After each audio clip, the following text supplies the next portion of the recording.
Olá, amigos, bem-vindos ao Caminho, Verdade e Vida. Que a paz do Senhor Jesus esteja presente no seu coração, sobre a sua vida, que o Senhor possa estar cuidando de você, da sua família. Obrigada pela sua companhia mais uma vez e que possamos ser gratos por tudo aquilo que Deus faz por nós, porque o seu amor é imensurável e Ele cuida de nós como filhos e Ele também cuida das mínimas coisas, do desejo do nosso coração. O Senhor é bondoso e nós precisamos ter um relacionamento com Ele de pai e filho. E quando nós conseguimos isso, nós temos muito mais paz, nós temos muito mais tranquilidade. Que bom é poder descansar na direção e nos cuidados do Senhor nosso Deus. Eu estarei agora respondendo a um e-mail que recebi de uma jovem, ela está recém-casada, e eu sei que este é um problema que ela relata que muitos têm. Ela vem de uma família de origem onde havia uma dificuldade de comunicação. As pessoas na sua casa não conseguiam resolver as crises se não fossem por meio de muitas brigas, muitos gritos, alguns insultos, muito choro. E ela percebe que ela cresceu nesse meio e agora já está tendo dificuldades no seu relacionamento com o seu esposo por conta de ela disse isso, não saber se comunicar, não consegue manter um diálogo tranquilo, ou pelo menos equilibrado no meio da crise, no meio dos problemas. E aí eu gostaria de responder a esse e-mail e também trazer uma palavra para todas aquelas pessoas que sabem e vivem tendo uma dificuldade assim, que no seu próprio lar o resolver os problemas é muito difícil. Nós temos que entender que comunicação já não é tão simples assim, nem tão fácil. Comunicar-se é fazer-se entender através das palavras, fazer com que o outro entenda o que você está pensando, realmente está pensando. Aí nós temos uma grande dificuldade, porque a outra pessoa vai entender ou vai decodificar aquilo que nós estamos falando segundo a percepção que ela tem. E é muito interessante porque até a questão de nós sermos diferentes, nascer em lares diferentes, ter uma educação diferente, isso influencia. A questão de ser homem e mulher também influencia muito nessa formação desse diálogo equilibrado e produtivo. E aqui eu tenho algumas regrinhas que a gente pode seguir para ter um bom diálogo, para ter uma boa conversa e resolver alguns problemas quando nós estamos em crise. Bom, a primeira coisa que nós devemos ter é não conversar, não partir para uma conversa irados. A ira, ela não vai nos dar condição de raciocinar, de pensar e de falar com clareza e palavras coerentes, porque a ira, ela nos leva a um lugar de falar palavras que depois provavelmente nós vamos nos arrepender, nos leva também a ofender a outra pessoa e provavelmente não haverá uma boa conversa, não haverá resultado de uma boa conversa quando ela está permeada do sentimento de ira, daquela raiva incontrolada. Então, quando formos conversar sobre qualquer assunto, especialmente assuntos mais delicados, e resolver problemas, crises, conflitos que possam estar havendo no nosso relacionamento, nós precisamos não ir cheio de iras.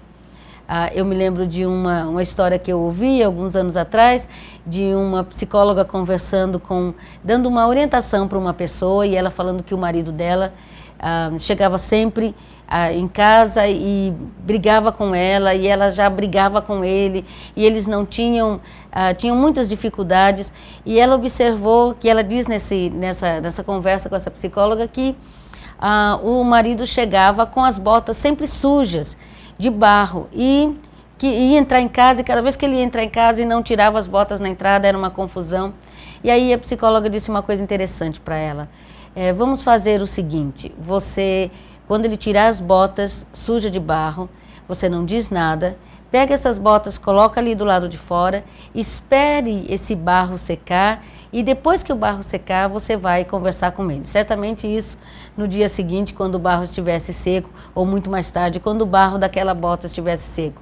Isso significa que até secar esse barro, a ira já tinha passado, a raiva já tinha esmaecido e a conversa certamente seria diferente. Eu nunca me esqueci de visualizar essa questão. O barro endurecido na bota significa o tempo de espera para recomeçar uma conversa ou começar uma conversa, até sobre aquela questão mesmo que ela tinha, mas sem um sentimento de ira e de raiva.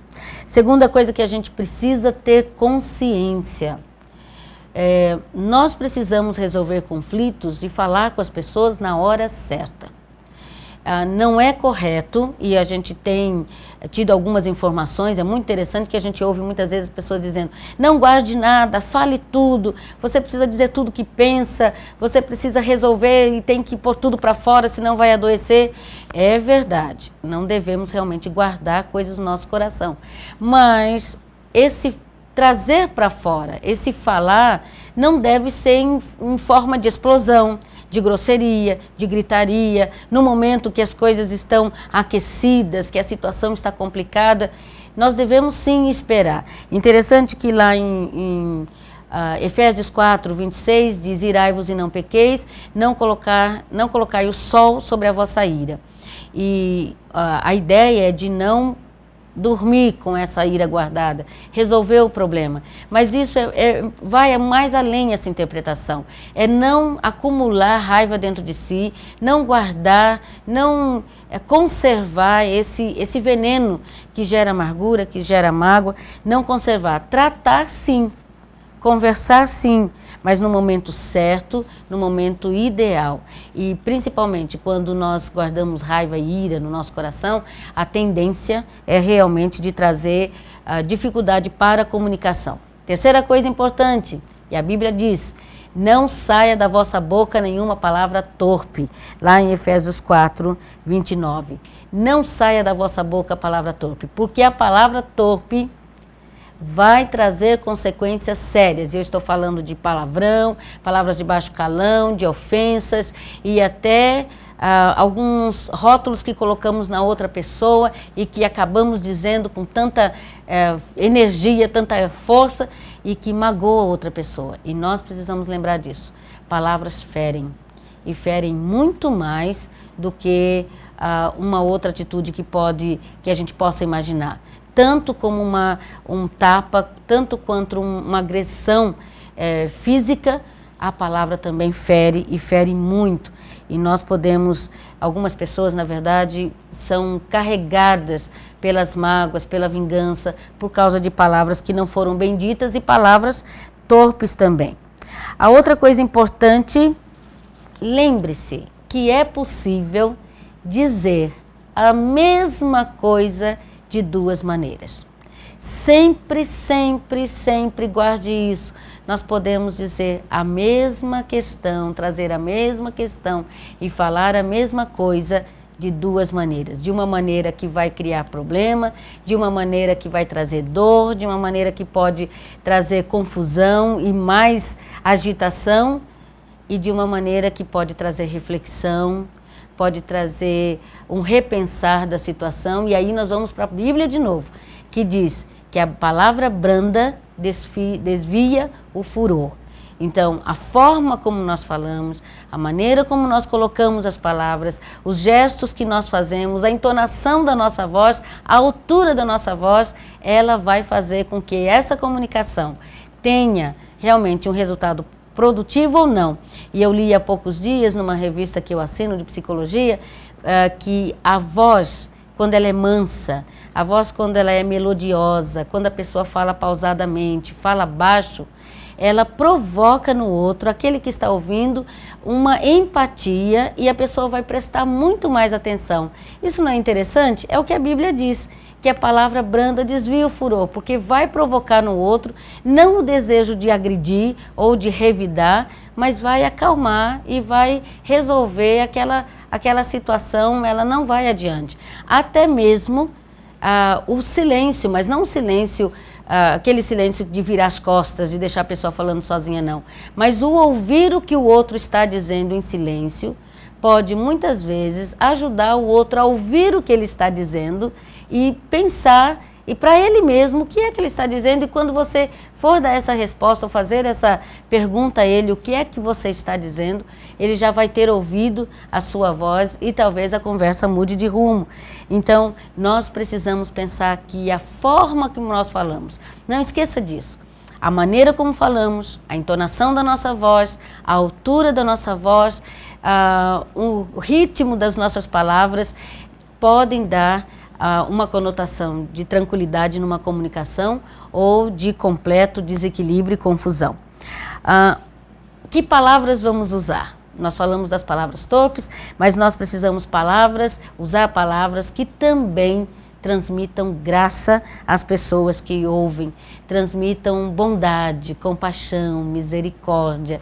E aí você pode estar pensando, mas como no meio de uma confusão, numa briga, alguém fez uma coisa terrível contra mim e você vem dizer que tem que ter paz? Sim, tem que ter paz para conversar. Chame a pessoa que fez algo contra você e diga a ela, eu estou muito triste. O que você fez me feriu, me magoou, mas eu perdoo você. Eu perdoo você. E já libero o perdão antecipado. Com certeza isso vai desconcertar e vai trazer uma outra posição. E finalmente, sem amargura, sem a raiva, sem o rancor, tente construir com as palavras algo produtivo e novo, na medida que vocês, pessoas, trocam os assuntos referentes àquele conflito de maneira a ver solução em tudo aquilo. Sem comunicação, nós não vivemos. Interessante que Freud usava as palavras na sua terapia como ferramentas. Os psicanalistas usam as palavras como ferramentas. As palavras são poderosas. A Bíblia diz que as nossas palavras podem edificar, fazer crescer ou matar uma pessoa. As nossas palavras podem trazer bom alimento para o nosso ventre, pode nos dar vida e saúde ou podem trazer morte. Tiago escreveu sobre o poder da língua, que pode devastar uma floresta. Nós temos instruções de como é importante usar bem as palavras. Então hoje, para minha querida que escreveu, comece a ser mais racional naquilo que você tem que tratar. Quando a palavra ou quando a situação chegar em que você está no meio de uma situação mesmo, de uma circunstância em que parece que tudo vai partir para aquela confusão igual à sua casa, onde você vivia, não fale, pense. Quando for falar, tenha o controle da sua voz, tenha o controle das suas atitudes, e eu tenho certeza que é um exercício. Isso é um aprendizado, você vai precisar ir devagar, mas repetidas vezes ter esse controle. E eu tenho certeza que você não vai repetir a história da sua família, na sua nova família, dos seus familiares, na sua nova família que está construindo. E a todos nós que estamos pensando nestas questões, que precisamos ter paz para resolver os conflitos, que sejamos também definidos e dedicados a nos manter equilibrados, que nós possamos realmente exercitar o equilíbrio, a moderação, a paciência, a compaixão, e quando tivermos que resolver alguns conflitos, que eles sejam resolvidos sob a paz do Senhor. Longe de vós toda ira, toda amargura, toda blasfêmia, toda discórdia, toda mentira. Sede uns para com os outros compassivos, perdoando uns aos outros, assim como o Senhor vos perdoou. Deus os abençoe. Amanhã, pastor Rubens está chegando no Caminho, Verdade e Vida com uma mensagem poderosa para o seu coração. E nós vamos nos encontrar no sábado, ao 12:30, no Divã com Deus, e depois no sábado, às 18 horas. Deus te abençoe, continue escrevendo para nós, entre no blog, mande seus e-mails, nós queremos estar pertinho de vocês. Deus abençoe, nós estaremos juntos numa outra oportunidade aqui no Caminho, Verdade e Vida.